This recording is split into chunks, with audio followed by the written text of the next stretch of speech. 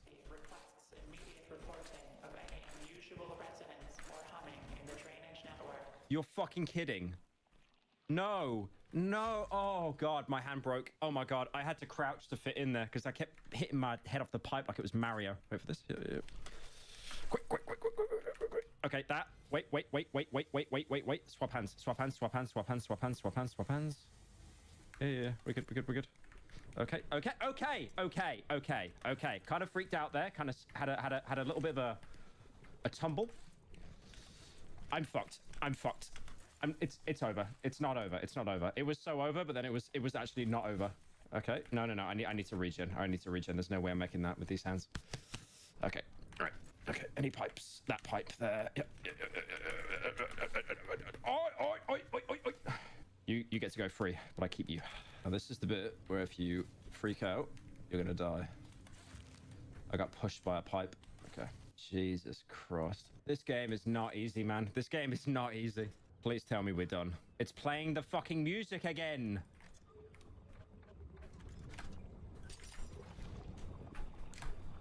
Score them.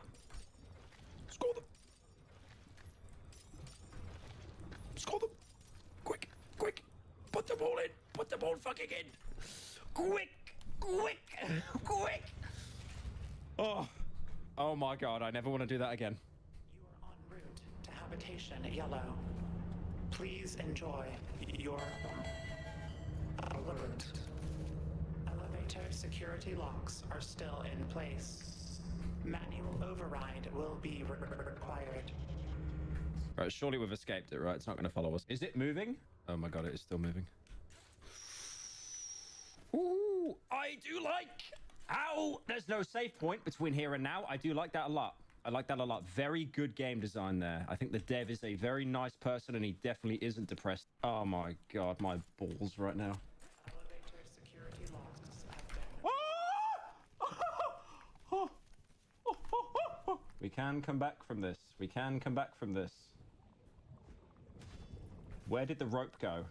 No, man, no. No, you're not doing this to me now. Grab it. Left hand, left hand, left hand, and then... That. There is no way I should have made that, man. There is no way I should have made that. Oh! How did I make that? How? The comeback is real. Don't say lucky. Don't say lucky. Don't say lucky. Yeah, I really got to start looking for loot now. I'm being a bit stupid, not focusing on that. Oh my fucking god. Right, go this way. This way. Okay.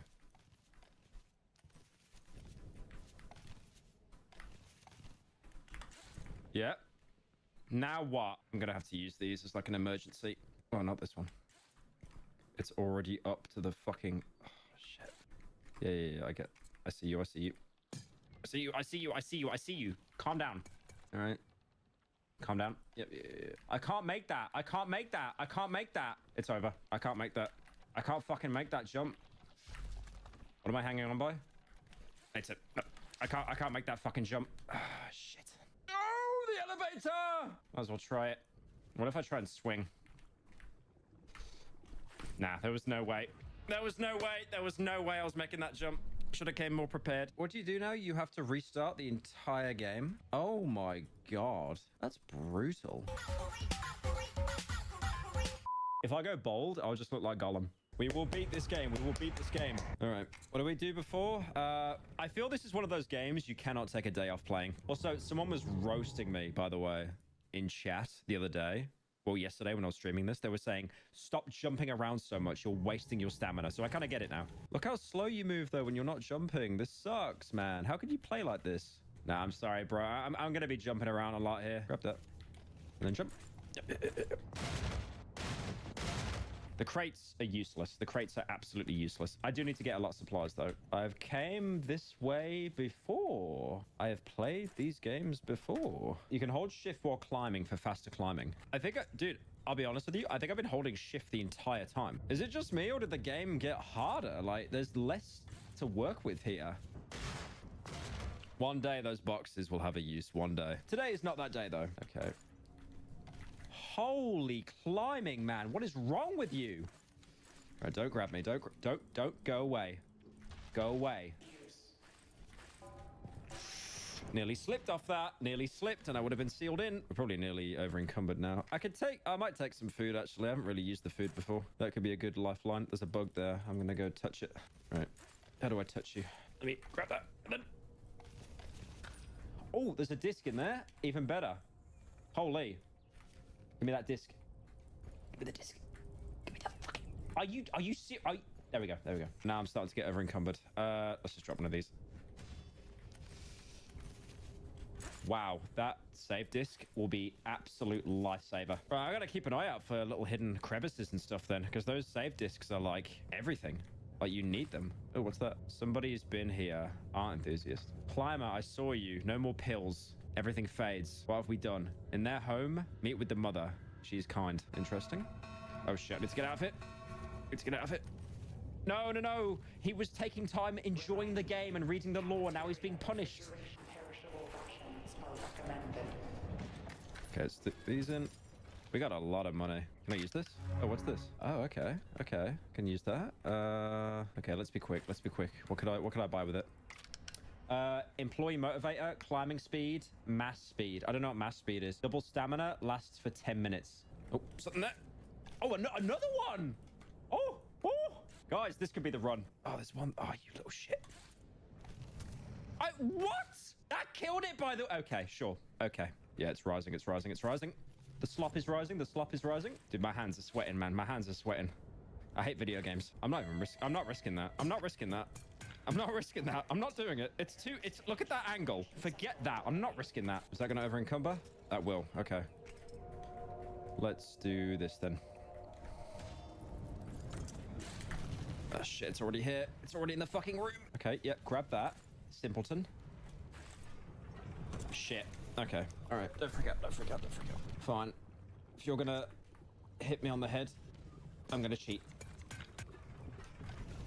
Okay. Hello. Grab the thing. Thank you.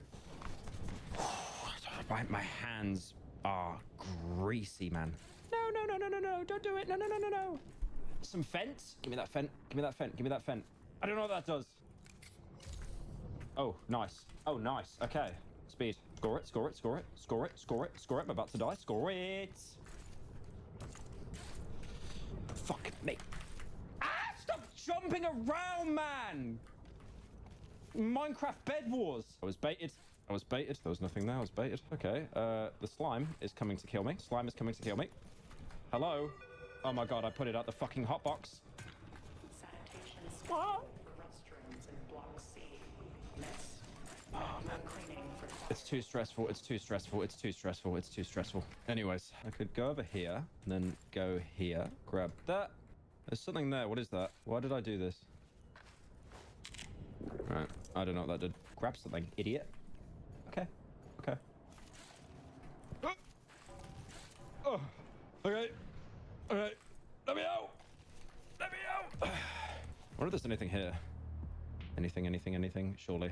A gun. A gun. Door wide open. Okay, I gotta hurry up. I gotta hurry up.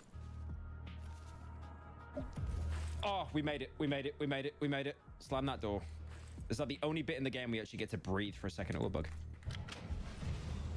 Oh, thank God for that. Dude, having 2 saves here is legendary. Wait a minute. Wait a minute. If I die, I lose everything. And then I respawn, right? I don't keep the items. So should I drop the data discs? Should I drop them on the floor next to the terminal? Will they stay there? Is there like object permanence there? Use all the saves here? That doesn't make any sense. Why would I save multiple times? It doesn't like increase. You can put them both in. Oh, wait. You can score them all? Oh, yes. Nice. Perfect. Okay, you can bank them. Thank God. That's the one thing forgiving about this game. Also, if I didn't find those, by the way, I wouldn't have been able to save. What does that let you do again? It lets you climb on any surface. That's going to be really important, actually, if I get screwed. Let's try and get an upgrade first. What's that one? System backup. Image. Recovery. RCV trip 1. Welcome to colorful Colorado. It's like 2 people sat on a bench or a tree. Okay, let's buy something and then we'll do the backup. Increases time buffs from items. That's not that bad because the squishy bug thing only lasts like 2 seconds. Increase encumbrance by 3 items. That's okay. Elastic limbs. Increases reach by 50%. Bro, this is literally what I was saying I wish I had. Holy, buy that now. Buy that now. Oh, that's gonna be good. That is exactly what I was saying I wanted. Okay, let's give it a try. Increases reach by 50%.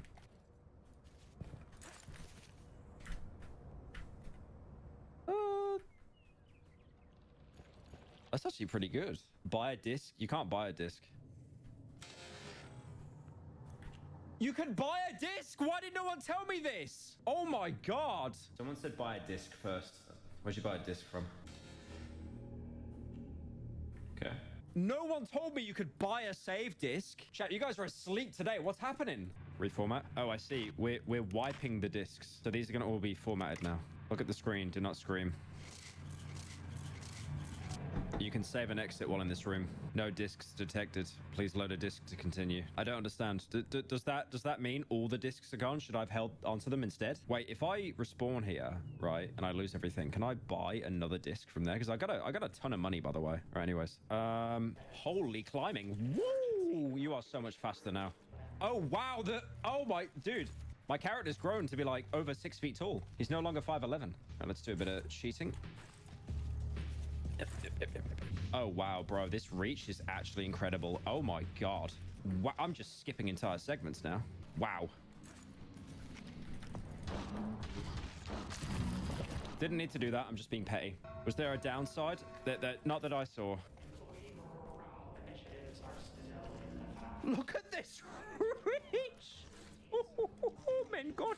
Okay, this is S tier, dude. If I'm ever doing a tier list on this game, look at that reach. Okay, wait, don't. It might actually be time to take a minute. Uh-oh. But I don't know how I made that. I don't know how I made that. I was about to actually scran some food. Wow!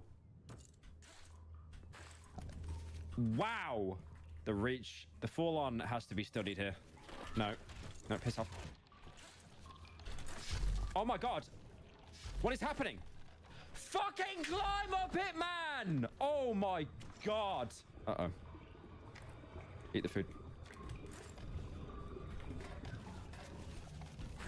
Nearly got cooked there. I don't know what happened there, chat. No, I almost threw, I know. No, no, no, no. I've seen Elden Ring ganks before. I know your tactics. I know the tactics. I know the tactics. Oh, Fent. Nice. Oh, I love Fent. Oh, yes. Wait. Okay. Can I climb on you? Okay, not doing that again. Not doing that one again, I think. What is that? Directed from the Authority Board. Do not hire any instances of Lambda 0, What am I grabbing on? 1. Wait a minute. I got this. Speech fellow workers. What is this actual ape doing? I'm trying to climb. Oh, give me that. Okay, you're worth a lot. I'll let the other one go. Oh, man.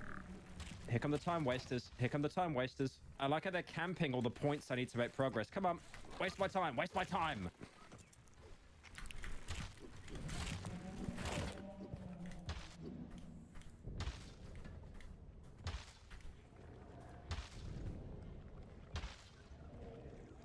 Okay, I gotta stop. I gotta stop. I gotta stop. I gotta stop. I gotta stop. Ever encumbered. Shit, why did I do that?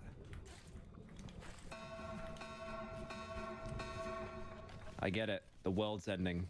Cry about it. All right. Wait a minute. Wait a minute. Wait a minute. Wait a minute. Wait a minute. Wait a minute. Wait a minute. Wait a minute. Wait a minute. Right, I do need to find some food pretty badly now. We're not even at the Steam room yet, man. This game is so long. Oh, wow. Oh, wow. That goes in there. I'm going to touch you. There you go. Hi, can I grab onto this? That'd be really nice. Yep. Thank you. Best descent. Best descent. Ow, ow, ow, ow. Are we done? I hate that area so much. Are we done? Are we done? We're done. That was the easy bit. Lamau. That was the easy bit. I might use this. I'm going to use this as a panic. I don't know. I don't know. My brain. Okay, I'm leaving. I'm leaving. I get it. I get it. I'm leaving. Oh, wait, wait, wait, wait. Score these. Score these. Score these. How much is it worth? Oh my god, that's worth a lot. Score it. Yes, yes, yes, yes. All right, get up, get up, get up. $38 in my bank account. Use the grub in case you fall. Yeah, the grub lets you crawl anywhere. So I'm going to use that as a... I'm using that as a panic backup. All right, we got to be quick. Got to be quick. Got to be quick. Don't have a lot of time. Right. The one thing I don't want to do is be a moron and then overjump something. Okay. Oh, that reach. That reach is helping so much, man. I nearly made the same mistake I made yesterday. Isn't that absolutely laugh out loud hilarious? Oh my god, why do I play games like this? All right, we're done. That was the part I made yesterday. I bet there's a secret in that little silo thing there. Yeah, there's so many secrets in this game. We did this yesterday. The next bit is what I fumbled on. That's good to hear, man. Thank you, Sight, for the 10. Appreciate it. Airlock seal mechanisms must be engaged. Please contact your local control room specialist. Warning. Control specialist. Stop saying fall. Stop saying fall. Contacting administrator. Warning. Administrator is missing. Contacting emergency worker protection crews. Now we got to lock in. Error. No crews detected. Engage manual override.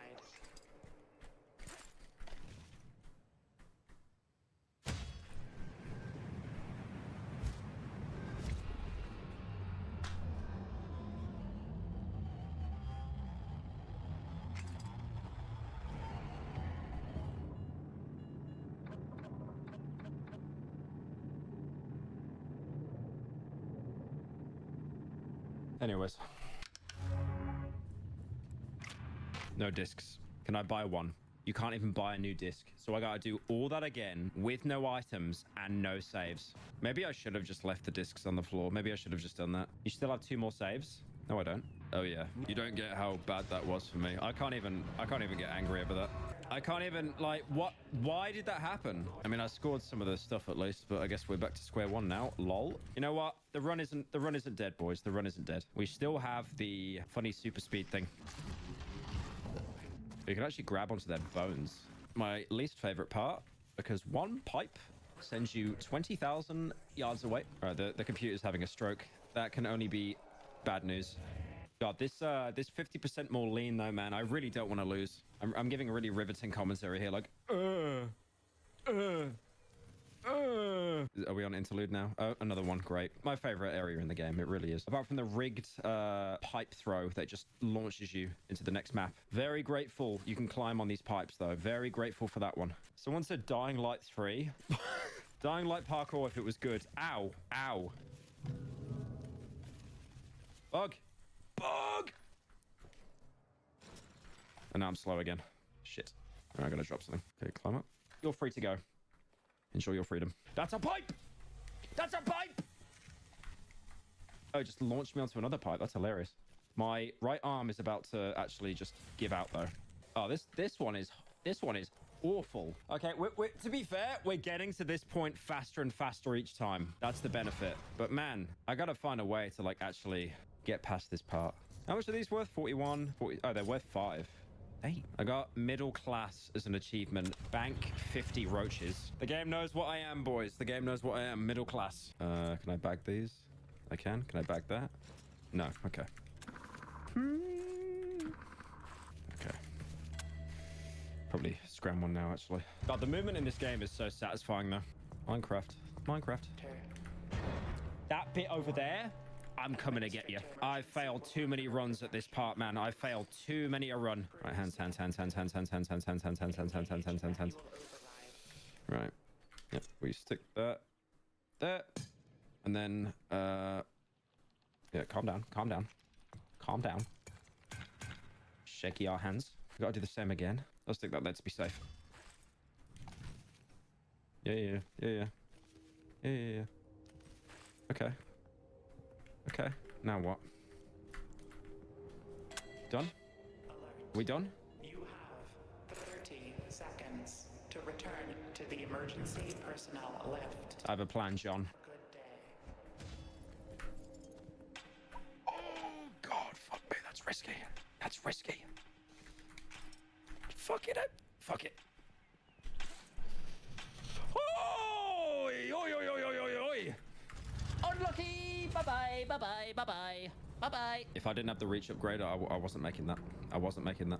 There was like 2 people saying W, and then immediately just the pre-recorded comments come in. The slop chasing me was a paid actor. Oh, this looks normal. Birmingham. Is it chasing me still? Okay. Is this another area like the first one? Okay, I want to go over there. That seems important. But let me explore a bit first. I think I'm safe here. God, I hope so. I think it's holding. I want to go over here, though. Is there a way to climb it? Okay. Ah, totally worth it. Knew it. Little bug, come with me. Take that as well. Is that it? Oh, I can climb up here. Okay. Ah, I think it's over for me. It's so over. Not much food left, and I ran out of water 2 days ago. Head pounding. Whole habitat lit up like a damn Christmas tree. Sirens started going off. My radio's been looping a shelter in place order for the last 2 weeks now. Anyone remaining on the other habitats finds this note. Stay out of yellow. Something is screaming in the loading bay. See you soon, V. Well, we're going into habitat yellow. I think we've really got a choice. I don't know what these do. I think they're like missiles or something. Is there fall damage in this game? I kind of don't want to. You know what? I'll be honest. I don't want to risk it, man. I really do not want to risk it. Oh, it's actually nice being in an area where I'm just not being chased relentlessly. There is fall damage, but it's from huge falls. Okay, so jumping off that crane would have killed me. This way. Brick. Teeth. Leave me alone, teeth. Do I just throw it anywhere? Right, okay, so bricks are going to be important. Keep that in mind. Gate control facility. Emergency light kit. Dude, is this a horror game now? Why have I got a light? What could I drop? I kind of need all this. I guess if I plan properly, I don't need the food. Oh, you keep the light on you. I noticed that. Do not climb hazardous holds. They break.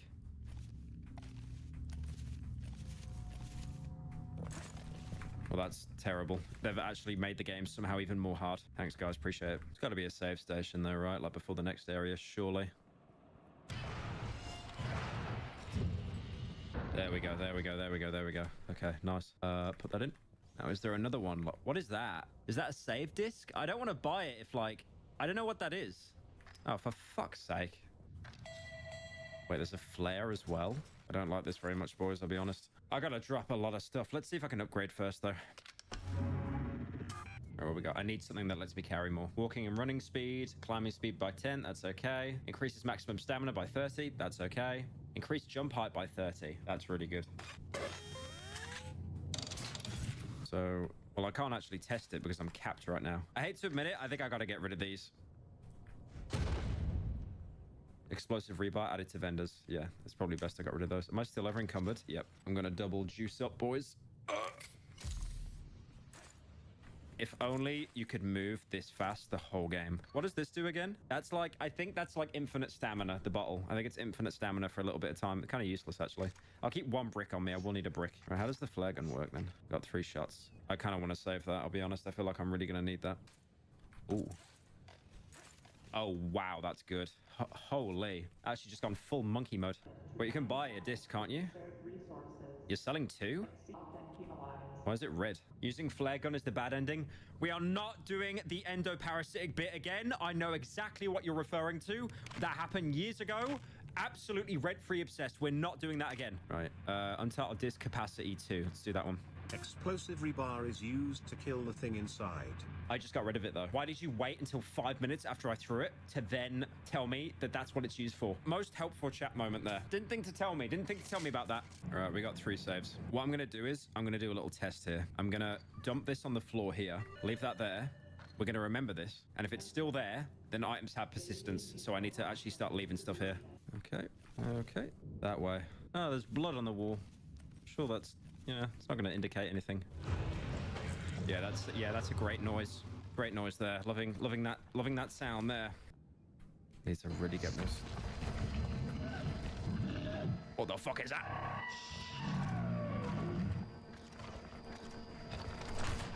Piss off. I've got to go after it. Charge the thing. Oh my god. How many shots have I got left? It can climb? No. Piss off. Remember me, Xavier. No, I'm good. Oh, another dead end. Oh, I love this game. Oh, I fucking love this game. I really do. Yeah, yeah. Just throw me off the edge. That's fine. Yeah, that was great. That didn't waste time. Just my sad message to my sad wife, whatever it was. Rent free. He's back. He's back already. It was 2 seconds, by the way. Piss off. Right, I might need one of those, actually. That wasn't funny. That was funny if I lost that grip. Lol. That'd be hilarious. Oh my god. He's obsessed.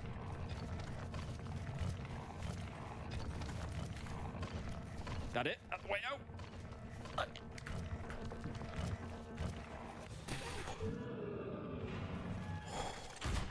I did not mean to do that. I meant to pull out the hammer. And now I'm out. And no, I've got 1 left. Just murder me.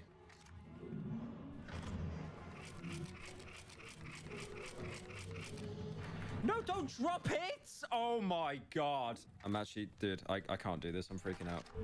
My hands are actually shaking. Danger, escape. Ooh, that looks interesting. What's that? I have this feeling I'm gonna hit this and it's gonna fall down. Elevator brake mechanism. Oh. Okay. Yep. Emergency. Brake mechanism integrity compromised. Emergency. That's a flare gun. That's rounds. I need rounds. That's actually really good for the money. Fair enough. Okay, we're good now. Food. Just get rid of that.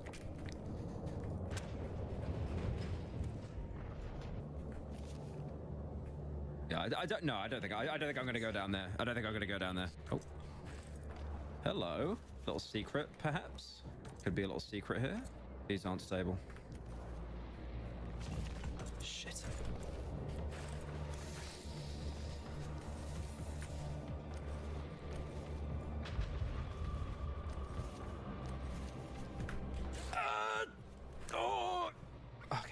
feel like there's... I could have explored more down there. I thought this is a secret. Let's keep going. Open. One day I'll find a door that opens, man. One day. Habitation, Delta Labs. I want to go up there. You know a game is peak when it has loads of secrets. There are no secrets. I was lied to. Can I walk on this? I can walk on it.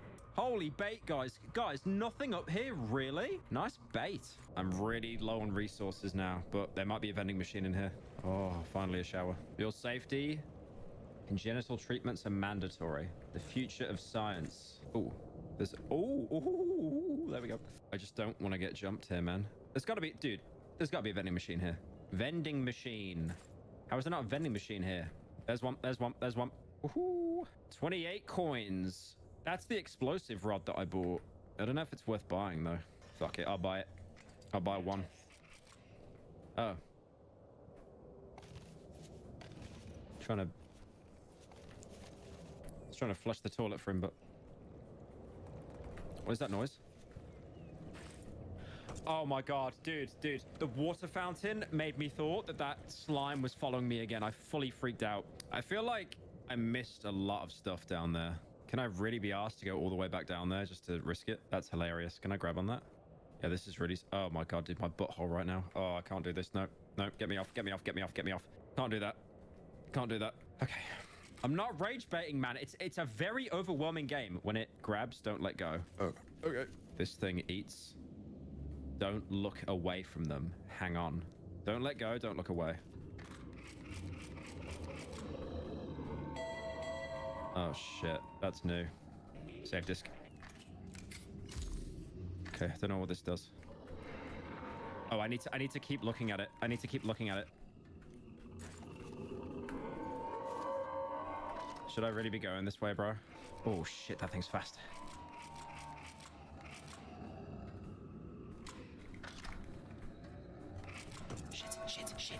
Shit. Emergency. Delta 3 has not located your internal sensors. Fuck. 3 artifact may attempt No. to deceive you. Do not trust anything you hear. Okay. Did not mean to do that. I freaked out. I can grab that. Okay. Fuck. Okay.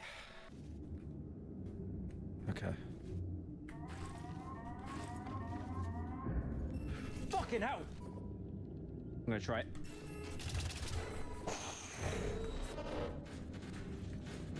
That was risky.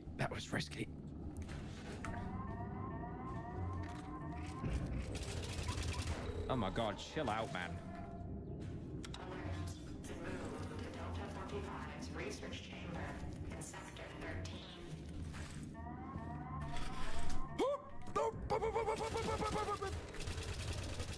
It's like every floor. Less of that.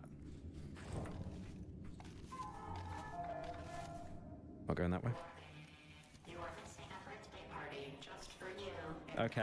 Okay, portal reference. Can't make that. I mean, surely I could just grab onto that and cheese it. Yeah. There we go.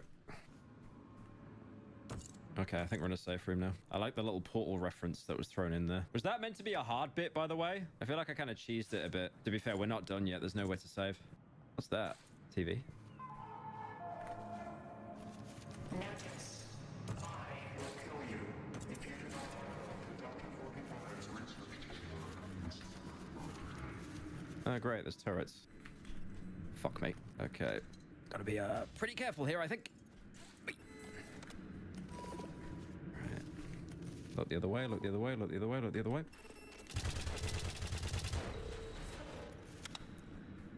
Where's the next one?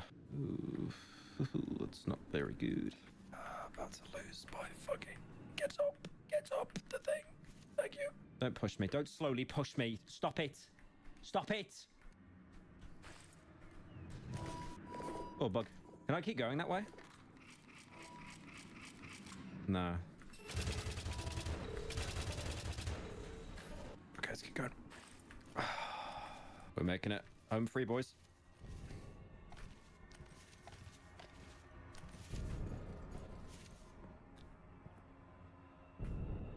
This looks safe. Wow, it's a lot of dead guys. Oh. Oh, yep. Great noise. Yep, very, very good noises to hear there.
They're just ghosts inside the dream of a life that we don't know. Resident Evil was not the first survival horror franchise, or the smartest, or even the scariest. Over the past 25 years, however, it has proved itself to be the most iconic and powerful of all the subgenre's big names, defining and redefining the verbs and vibes of survival horror again and again. 1992's Alone in the Dark might have blazed the trail ahead of Resident Evil, but by the time the first Resident Evil came out in 1996, the Alone in the Dark franchise had already used up its creative momentum, and no reboot ever succeeded in reviving that series. Silent Hill was more clever and effective in terms of true horror, but was less mutable and adaptable as a game franchise, less willing to radically alter its direction and make creative gambles, devolving then into sequels which never truly eclipsed the early titles. Not so for Resident Evil. 25 years after its debut, Resident Evil games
games are better than they've ever been, uniting amazing remakes of the original games with lushly produced new games that take long-running franchise tropes and modernize them beautifully.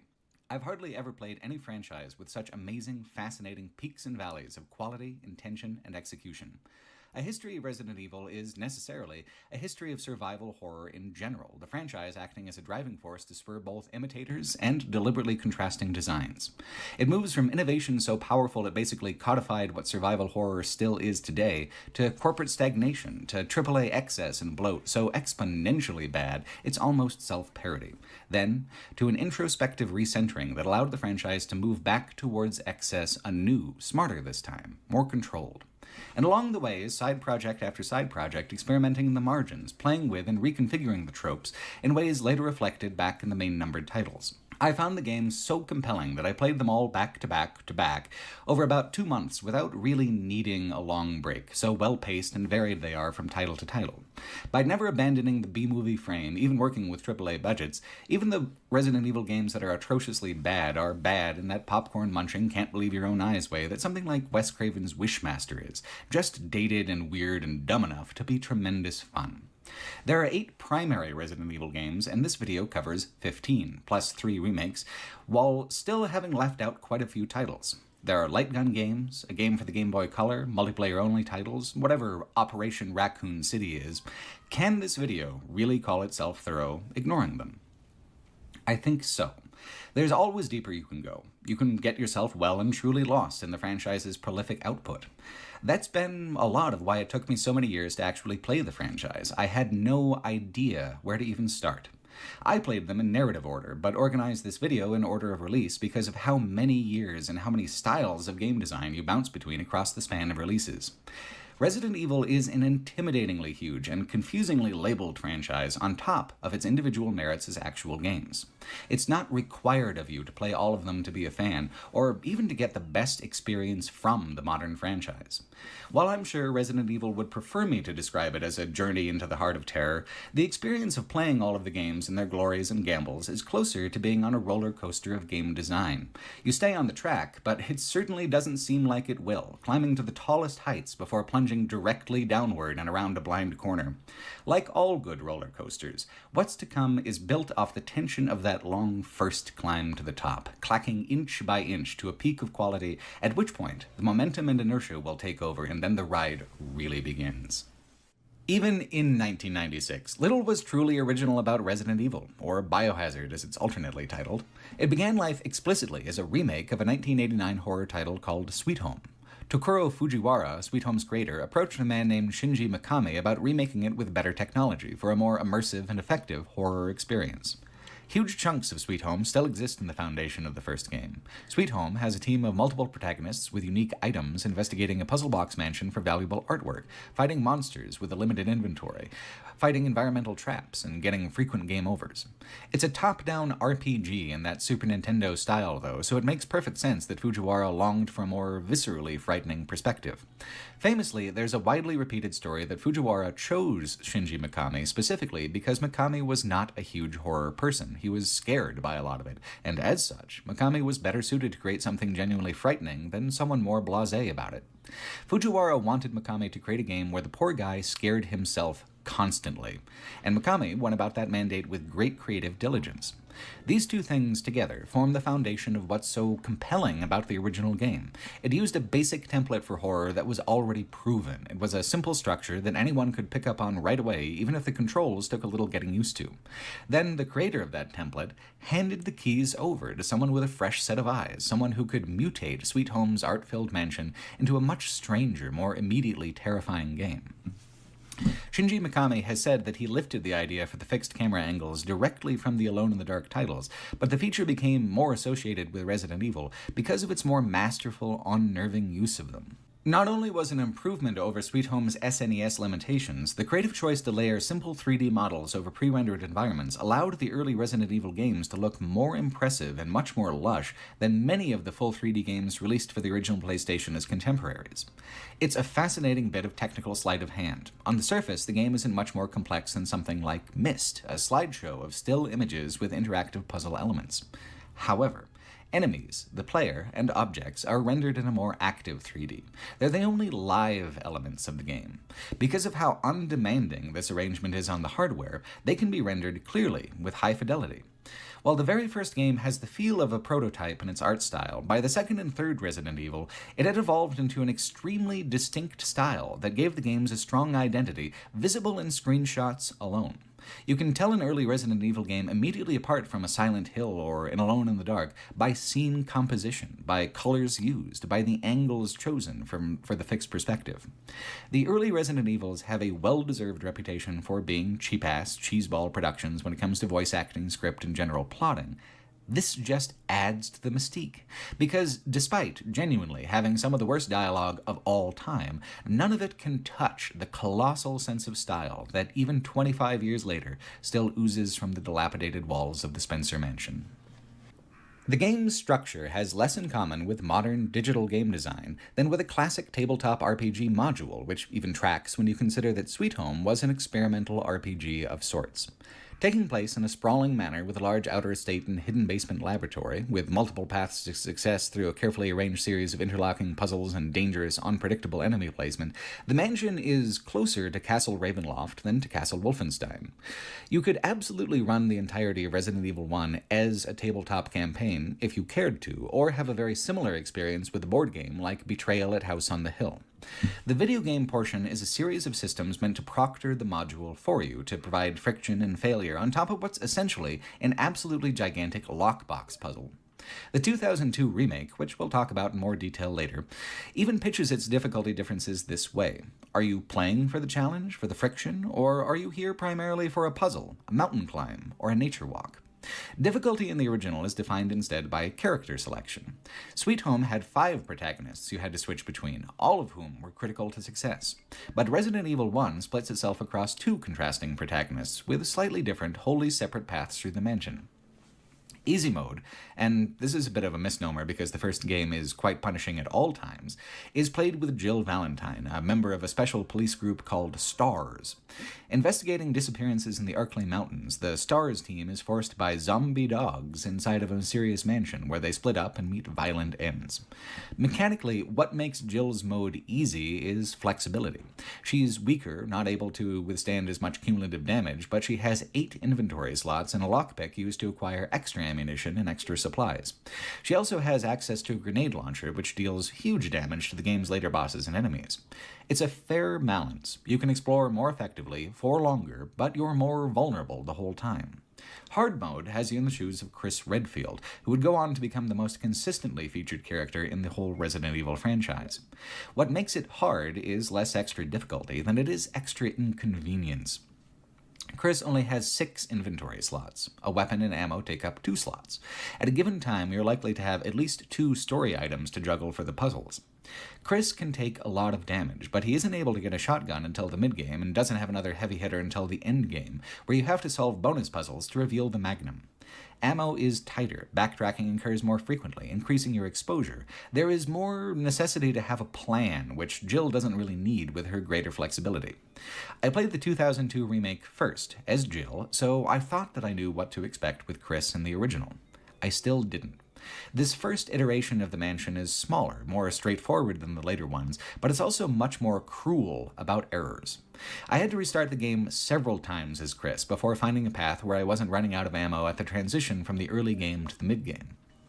There are multiple correct solutions, but some are a lot more difficult and a lot more dangerous than others, though all solutions will eventually wind their way through the same puzzles in some order or another. In this way, the difficulty is basically fixed between the characters. The mansion itself, the trial and error process of conquering it, this is the heart of the game that exists independently of both characters' mechanical utility. Jill and Chris, their respective modes, are just angles of approach to the same content, different balances of strength and restriction that feel more dynamically complementary than just easy or hard. This dual protagonist approach has taken the Resident Evil series to some of its highest highs and lowest lows, and it's right here from the very beginning that this tradition stems. In the movie Indiana Jones and the Last Crusade, Indy and the villain meet a supernatural knight who gives them a test to identify the true Holy Grail from a wide selection of cups and goblets. The villain chooses something flash and gaudy, a grail for a king, not a carpenter, and the knight looks at him with a sadly dire expression and says, "You have chosen poorly." This precedes a spectacular death on the villain's part. That scene contains the root of what makes survival horror so exciting and meaningful as a subgenre. In a room full of glittering prizes, there is only one choice that won't just kill you outright, and making that choice correctly feels like quite an accomplishment. Resident Evil has more than one correct choice at a given time, generally, but at every moment and with every action, there is a danger of choosing poorly. Choice is more important than reflex in the game, by a huge margin. In fact, the combat is some of the least active or acrobatic in all of action gaming. Combat is designed to interface more with atmosphere than with player skill, and indeed the game awards you based on time to complete rather than kill count, valuing the correct order of choices more highly than the most comprehensively destructive path. The style of combat here in the early games is impossible to separate from the choice to use pre-rendered backgrounds. Myst or Riven or that style of adventure puzzler just expects you to sit back and go, there's no reflex involved. How would you with a still image? The mechanical style of early Resident Evils is often divisive among fans because they're quite awkward compared to modern controls to make it work with the pre-rendered backgrounds.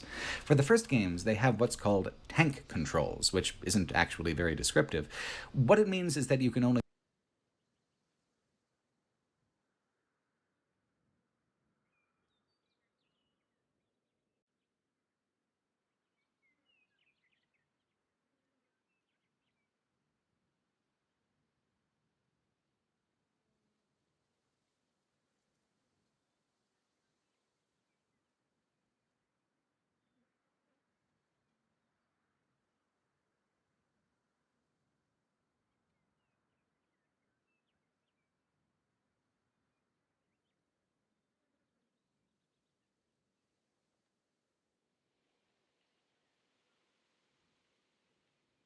move two directions, forwards, backwards. You turn with left and right, but it's a separate process, not like the full circle of diagonal motion a thumbstick would give you in modern games. To fire a weapon, you have to stop moving and ready it to fire. It's much more slow-paced and deliberate, at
every step of the process than modern navigation or combat, which, like most modern things, is designed to just work without much thought going into it on your part. And admittedly,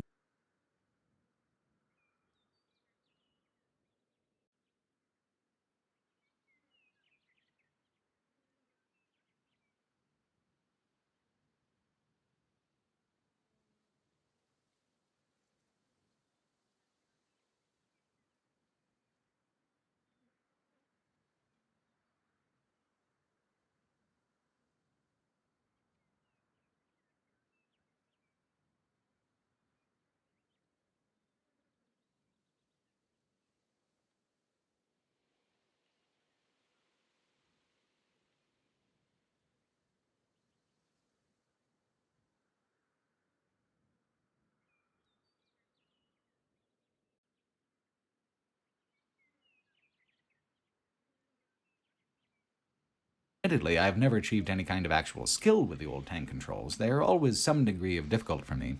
It didn't take very long at all, though, for me to appreciate what they added to the atmosphere. The first Resident Evil was originally going to have a first-person perspective, but pivoted away to this style, at least in part because they're able to do more with less from a technical standpoint, designing it this way. They're able to have much higher fidelity of environment than first-person would have ever allowed at the time. In practice, it is artistically so much more than that. The fixed camera perspectives create curated moods, long and uncomfortable angles that create anxiety and tension, all on their own, angles that hide enemies and allow for jump scares that a first-person perspective would have revealed too early. It's able to maintain a huge amount of what's basically cinematic control over the game with this method. This is what makes Resident Evil so ahead of its time in certain respects. Gaming in the 90s was much more mechanical.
mechanically focused than the story-driven, spectacle-heavy games of today because of the widespread technical limitations back then.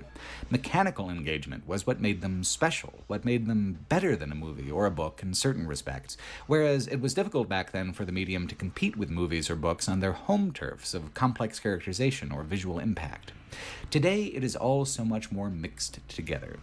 Resident Evil 1, back in 1996, made the very bold choice to make major mechanical sacrifices for the sake of visual style and impact, for the sake of atmosphere. It was a huge gamble. It was also the reason we're still talking about it 25 years later. The slow-paced, extremely deliberate control and combat systems are really the only even slightly graceful way to add a layer of immersion and action to what is still just a slideshow maze. The perspective shifts in that maze, though, are so well placed and well timed that it helps keep the game from feeling as dated as the art style has become. The mansion conveys its size and scale in a way that's surprisingly robust. Seeing your character in close-up and long shot both, watching your own traversal in such a voyeuristic way, having that artificial amplification to the uncertainty that lurks around every corner by adding extra corners, makes the mansion feel absolutely concrete.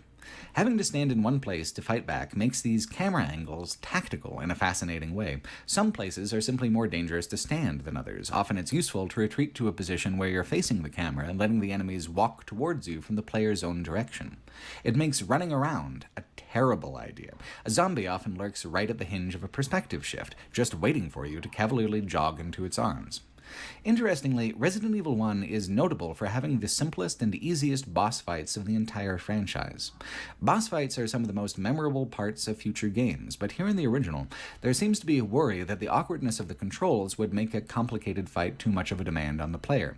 So even in Chris Redfield's ostensibly hard mode, the biggest enemies go down extremely quickly if you just keep applying damage and use something more impressive than a pistol. It's almost shockingly easy, and I'm saying this as someone who generally dies 2 or 5 or 10 times against bosses, even just a couple of titles later in the franchise. Resident Evil 1 is hardest in the first half. If you actually live through the first half, generally you have accumulated an advantage strong enough to keep going. However, in that first hour or two, it's extremely easy to get into a situation where you have huge portions of the mansion to explore and no resources to survive that exploration with. That's kind of the appeal of a second run with a second character. Now that you've learned how, you can skip the overfamiliar front half to see the more secretive back half of the game, the part of the game where there's mystery in the plot and not just in the still backgrounds, the part of the game where you're finally as dangerous as anything else in the house. Even if there's nothing especially supernatural about your particular powers, there's certainly a supernatural satisfaction in blowing apart enormous monsters with a hefty revolver, especially after the extreme duress you're put under for the early hours of the game. Shinji Mikami was insistent that his monsters not be supernatural either, that the zombies and creatures and everything odd about the mansion was attributable to a pharmaceutical corporation trying to create bioweapons. Hence, Biohazard as a franchise title, a name they couldn't use in America because it was already taken by a smaller game and a punk band. So they settled on Resident Evil with a Capcom office poll. Even to the developers, it was a ridiculous name. I think that ended up being a major advantage in the end. Biohazard's good, but it's generic. With a Resident Evil, you're already trying to figure out what the hell they mean by that, and that's 300% more thought than you'd put into something called Biohazard. It is difficult to overstate just how bad the voice acting and dialogue is here in the early games, and this isn't a franchise where the terrible voice acting and dialogue is a lot of what's famous about the later games. It's jarringly, achingly, inhumanly bad in a way you literally never see anymore unless you're looking at a deliberate retro trash project, and the fact that this is layered into what's otherwise an excellent and effective horror experience just doubles down on the absurdity of everything. There are a lot of early memes that came from it and stuck with the series, mostly with Barry and Jill banter, like the obliviously suggestive, "You were almost a Jill sandwich," or the straightforwardly weird, "Here is a lockpick for you, the master of unlocking." For Chris and his companion Rebecca Chambers, there's less dialogue that's memeable because it's all just grating nonsense. Chambers is like nails on a chalkboard, and she's pretty much always just promising to stay out of the way and be positive, while Chris had his personality surgically removed prior to the start of the game and serves as a square-jaw McJarhead type. At the end, Rebecca Chambers does blow up the facility if she lives that long, but her living that long depends on you telling her to stay put and not try to help out earlier. She's just an odd, extra pronounced cliché in a cast populated entirely by hastily drawn caricatures. The main antagonist, besides the mansion itself, is Albert Wesker, a cool and smooth sunglasses guy whose one goal in life is to vamp at length about world domination, a goal he will doggedly pursue across a range of sequels as he and Chris become embroiled in one of the world's most laughably stupid rivalries. Resident Evil 1 only rarely delves into cutscenes and dialogue, and thank God for that, but it's interesting how the cheesy nonsense serves as a kind of refuge from the genuine anxiety and apprehension that the rest of the game design can evoke. The camera angles used for navigation are so much more effective and interesting than any of the compositions of the cutscenes that the tension simply never carries over through whatever turgid plot beat those cutscenes convey. They function, then, as breaks, as comic relief, as a moment to put the controller down and say, whew, actually advanced the damn plot. It doesn't matter what's being said. What matters is that you lived long enough to witness it. Scattered around the mansion are written notes and logs as well, which generally fare much better for writing quality. There are a few of them that are actually interesting and unnerving, and cumulatively they paint a fascinating picture of a corporation of underlings falling over each other hand over foot to please executives who had well and truly lost their grip on reality itself. It is very cool to go from seeing the mansion full of indescribable horrors, from thinking something had gone terribly wrong, only to find out down in the laboratories that every monster is labeled and named in a slideshow, that all of this was deliberate and planned, including the outbreak, that these monsters were on the verge of being given a market value. The final enemy is the Tyrant, the ultimate bioweapon, who you need to have gotten a good ending to even face in a final boss fight at all. Doing this requires extra thorough exploration, finding 2 hidden MO discs, plus a more obvious third one, and then using them on optional equipment in the last section of the game to unlock the other unchosen protagonist from a hidden cell. If you save Jill, and Chambers sets the mansion to explode, if you're playing as Chris anyway, you get an arena fight with a Tyrant on the helipad from which you are supposed to escape. Eventually, the helicopter pilot drops a rocket launcher, the final tool for the final boss. This began a tradition Mikami carried over even to his own horror franchise, The Evil Within, that persists in almost every Resident Evil game, where this final moment is resolved not through grand theatrics, but with high explosives. I thought, early on encountering this trope, that it was a break in atmosphere and mood.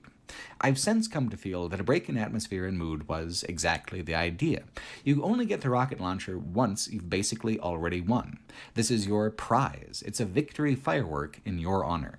Is this good horror? No. It is satisfying game design, though. And after such tremendous repetition of the trope, I think I finally developed a kind of fondness for it. It was cheesy even in 1996, so to keep on doing it for 2.5 decades is a real commitment to the bit. That's what's so impressive about the first Resident Evil, on the whole. It established its own cliches and its own brand identity so strongly, so immediately, that no matter how wildly the later games would differ, there was always a core of recognizable nostalgic familiarity to them that connected straight back to their very beginning. The early importance and impact of Resident Evil on gaming and games culture was cemented by how the sequel immediately surpassed the original in nearly every way. Even after playing the remake, the original 1998 version of Resident Evil 2 is a triumph of horror game design. Its scope is much larger, its art is much more visually compelling, and its pacing is even better than the first game. It also used the dual protagonist system in a much more fascinating way. Instead of primarily mechanical differences, Leon and Claire experience entirely different plot points between their playthroughs, and are designed to be played one right after the other. It introduces the idea of an A and B playthrough. Your A experience, whichever character you choose, is either on the standard or easy difficulty. Then whichever protagonist you didn't choose becomes available for the B playthrough, where the order of items and enemies is remixed to become a little trickier. So instead of one character being easy and the other being hard, a second playthrough is made more interesting and compelling because it has both new narrative content and new mechanical twists. An easy mode playthrough transfers to the B playthrough as well. After having been frustrated with getting jammed up by my poor inventory management choices so much in the previous game, I tried the easy mode in this one, and I actually regret playing it that way. It adds 120 extra handgun bullets and 3 first aid kits to your inventory, as well as making enemies a little easier to take down. This seems like a minor tweak as far as difficulty goes, but as the game goes on, it significantly changes the character of the survival horror experience. The fixed difficulties of the early games have tightly planned peaks and valleys of vulnerability, where the amount of resources you have ranges from barely enough to not nearly enough. In the first game, the winding and freeform nature of the Spencer Mansion created extra friction because of how many inefficient or incorrect routes you might end up taking, how that could tax the limited resources available to you, to the point where you simply can't keep exploring and defend yourself at the same time. Resident Evil 2 corrected for that by not altering the difficulty, but by tweaking the level design. The mazes and puzzles of Resident Evil 2 are much more segmented, requiring a more controlled order of operations that the B playthrough can then remix. This allows for inventory-enemy balance to also be more controlled, to the point where it hits a kind of Goldilocks rhythm, not too generous, not too scarce, allowing for some error while still punishing major mistakes and applying mechanical pressure throughout. It only takes 9 extra portions of handgun ammunition to let me accumulate such a massive inventory advantage that I was never pressured and harried in the same way that I'd enjoyed in the first game. In nearly any other zombie kill-in game, I would use up 120 bullets in the first hour or two of play and never even remember that I had them in the first place. But the thing about Resident Evil-style survival horror, the classic style, is that it actually is a delicate balance of progression where successes and failures echo across your playthrough. Save a lot of ammo through clever dexterous play early on, and the bosses will just roll over for you. Burn a lot of resources on the hordes, and you'll need to be much more exact when it comes to the climactic scripted moments. Eventually, things tip in one direction or another towards success or towards failure, as your instances of each begin to tally and you exhaust the environment of the supplies you need to continue. The tension comes from not knowing for so long whether that advantage will materialize. The thrill is in having manifested that advantage despite the odds. 9 free ammo stacks. That's all it takes to throw off the whole system. It's tempting, I know, to say, oh god, a 90s game, let's turn the arbitrary cruelty dial down a couple of ticks, and I figured that was going to be the case here too. I was wrong. Resident Evil 2 is cruel, yes, but never arbitrarily or unfairly so. It is cruel in service of its own atmosphere, an atmosphere that stands out as being among the greatest out of an entire quarter century's worth of Resident Evil games. What's most immediately impressive is how much greater of a production value it has compared to the original. Laughably low-budget live-action cutscenes have been replaced by 3D rendered cutscenes that must have been wildly expensive. They're able to much better mimic the feel of the disaster movies and zombie movies that influenced the game. The scope has also been dialed out considerably, from a haunted mansion to a full-on zombie apocalypse taking place in the ambiguously American Raccoon City. A police rookie trying to show up for his first day, Leon, meets up with Claire, the sister of the previous game's Chris Redfield. Separated at the very beginning by a tanker explosion, they each then go on to begin their separate routes through the environment for A and B playthroughs. Obviously, this style of 3D animation used for the cutscenes is pretty dated, but the pacing, the content, the stuff it's trying to convey still comes across as high-energy, fun, and often cool. The datedness of it ends up going hand in hand with the deliberate B-movie feel of the plot and dialogue, creating a grindhouse synergy like you get watching the original Dawn of the Dead over the remake. It's a product of its time in a way that makes it unique and notable among the products of our time, a representative artifact of a lost moment and an artistic aesthetic that will never feel contemporary again. Unlike the first Resident Evil, there's no build-up. We don't begin with dogs and puzzles. We begin with explosions and car chase and running from hordes of the undead from moment one. Then, once you've had 10 minutes or so of gameplay to experience the scope of the disaster, to see the city burn and fall around you a little bit, it's actually right back to the puzzles and to the dogs. It is so much more than the original, but it still contains all the truly interesting elements from the original. It's just more filtered and metered through a cinematic presentation. Coupled with a stronger art direction for the environments, this more planned narrative-driven direction gives the game so much more identity than even its predecessor. It feels more visceral, more present tense.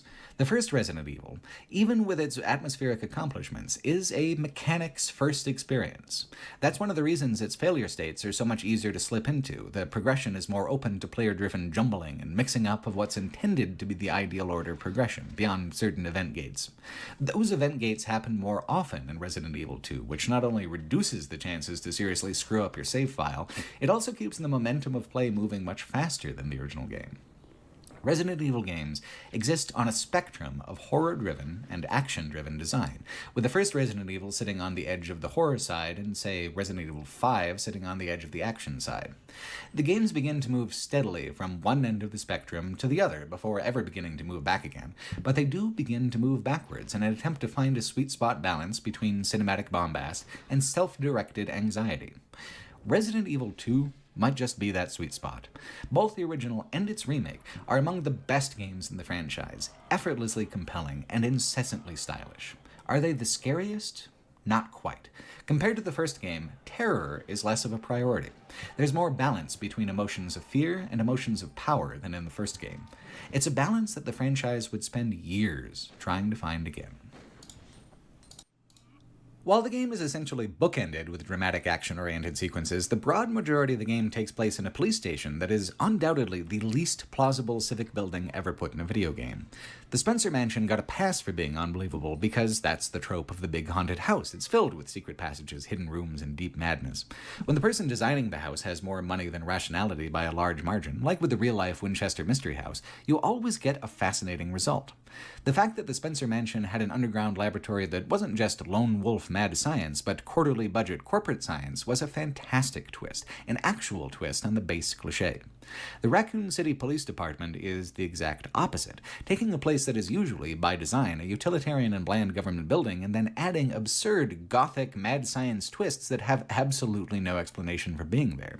The remake adds a note that's like, wow, isn't it crazy they built a police station inside an abandoned art museum? But the original doesn't even bother. It just tosses it at you like it's completely normal for all the locks to be themed after playing card suits, for important items to be hidden inside sculptures, and for rare gems the size of your fist to be scattered about inconveniently.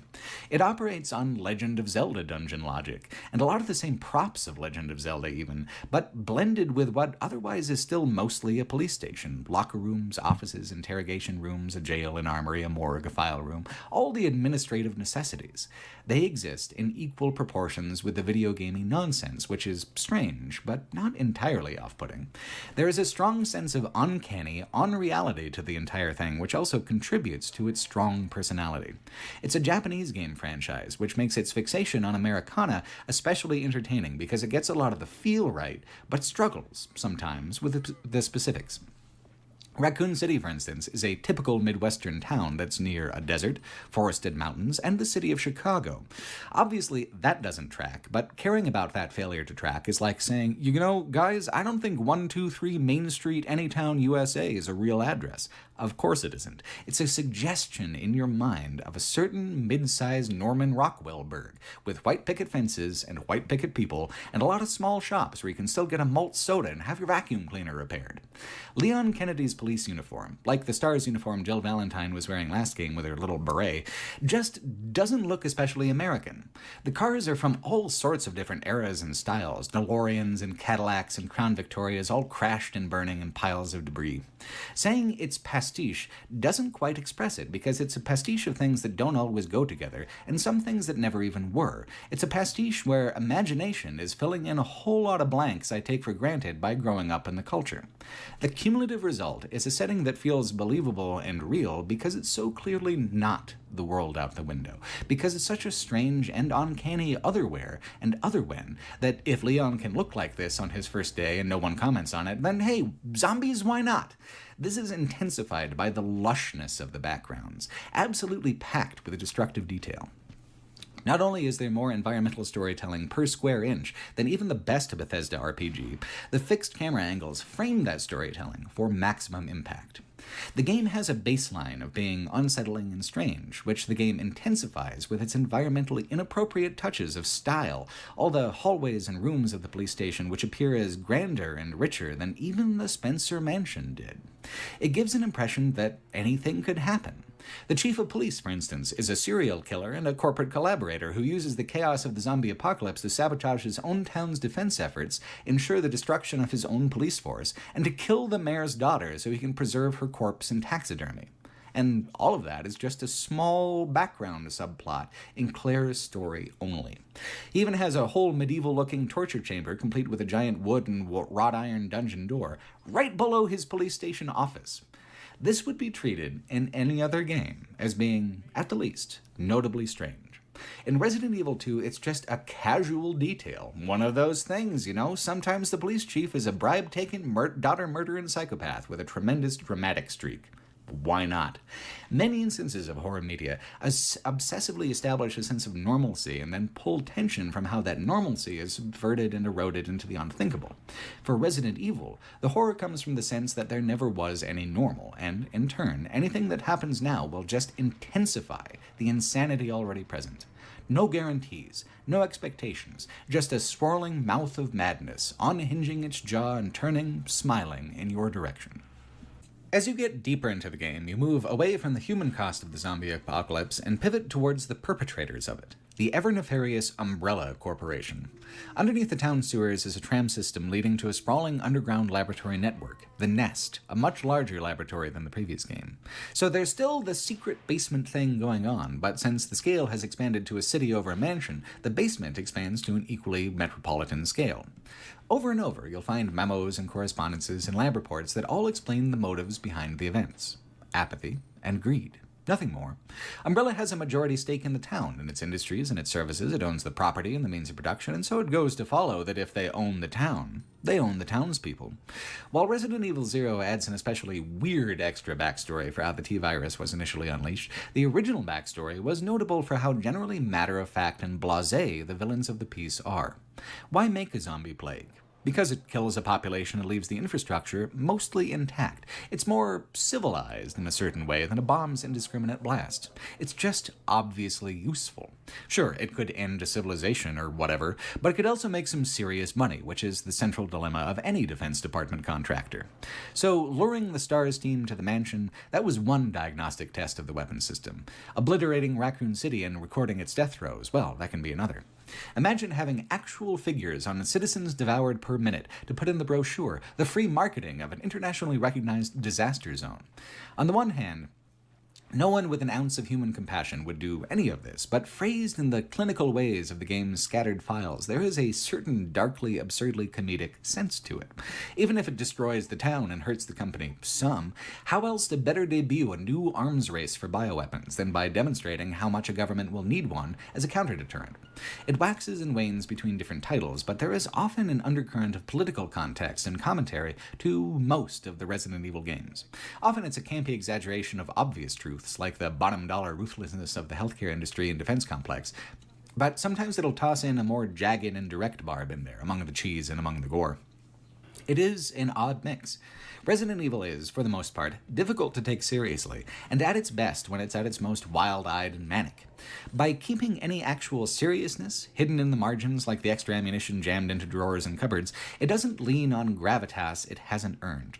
Ideally, Resident Evil would just build its own commentary like its own believability through granular environmental detail, where if you just look at the blood on the walls and trace it back to the source, the whole sequence of events becomes wordlessly clear.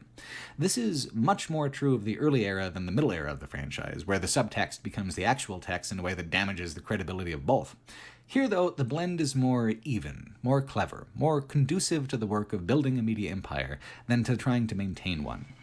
Claire's campaign focuses more on Umbrella and on those narrative elements than Leon's does. We get to see what was, for 1998, a pretty complex picture of the villains behind this newly lettered, slightly different G-Virus.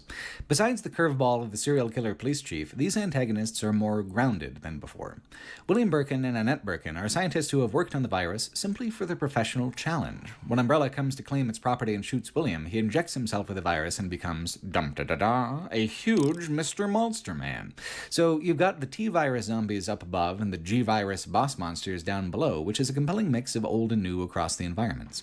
Annette Birkin's characterization mostly revolves around the fact that she is a terrible parent. She has no idea where her kid is, cares more about her work than her daughter's survival, and generally goes out of her way to hinder everyone because she thinks that she knows better. It's kind of a sexist cliche about driven women, and even in 1998 there was criticism about the game's dated gender tropes. It's not egregious, it's just little things that come from a those crazy dames kind of perspective where women are inscrutable, emotional, and fragile. Is Claire a badass? Of course, and so was Jill Valentine in the last game. People talk about sexism in games like it's an either-or kind of thing, and I'm sure I'll hear paragraphs on paragraphs about how it can't possibly and how could I say such a thing, but it's not even a heavy condemnation. I'm just saying that in the grand scheme of things, the game that assumes that Claire would willingly wear pink denim jorts and a black tracksuit out of the house goes on to make some other real dumb assumptions about women. The remake gives Claire something that looks more off the shelf and revamps the dialogue considerably, plus to be fair, Leon's getup is equally clownish here in the 1998 original. Maybe I'd be more sympathetic to the finger-wagging at the bad lady scientist if the daughter, Sherry Birkin, wasn't such an unbearably annoying sidekick character through much of Claire's campaign. If you get too far ahead when she's following you, Sherry will just sit down and pout and wait for you to come back, which is just about the most passive aggression I've put up with from an NPC before. And her voice... Claire! Are you there? The ironic thing about it is that the voice acting is much better generally in this installment of Resident Evil.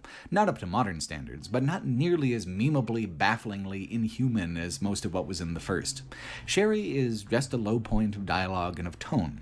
By the end of the game, Claire has proven herself to be a worthier mother figure for Sherry, and is driven mostly by a desire to cure Sherry of the virus and free her from the high-concept dysfunction of the elder Birkins.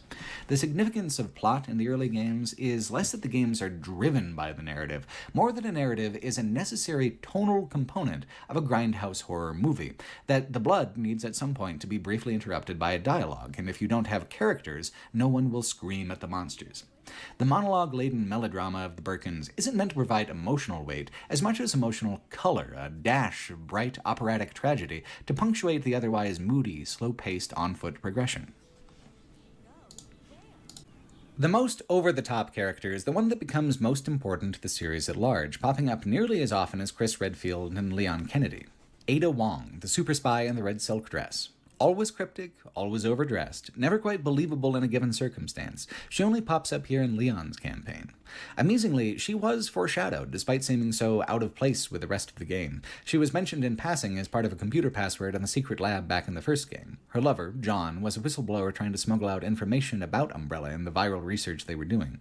She's come looking for him, though the player knows that John is long dead. This framing, with her as a widow trying to finish the last meaningful work of her dead partner, is perfectly concrete and even compelling. Her later full pivot towards international woman of mystery is not. Her voice actress does the most skilled work in Resident Evil 2, though, and I think for that reason more than any other, she became a popular character who Capcom didn't want to just ditch because she's only narratively sensical in this particular game. There is something about Ada that comes across as pretty cool. While I prefer the way she's connected to the story in her debut game more than any other subsequent appearance, her tone and style is the rope that the franchise will pull itself forward with into a future of shadowy, overdressed villains with international schemes. Ada is the first hint that Raccoon City is only just the beginning. Resident Evil 2 is also the game that defined the importance of boss fights for the franchise, that set the template of using them not just as end-of-chapter subclimaxes, but as principal mechanics that affect exploration. Whereas Resident Evil 1 had easy boss fights, Resident Evil 2 would introduce something new for Leon's playthrough. The finished, branded version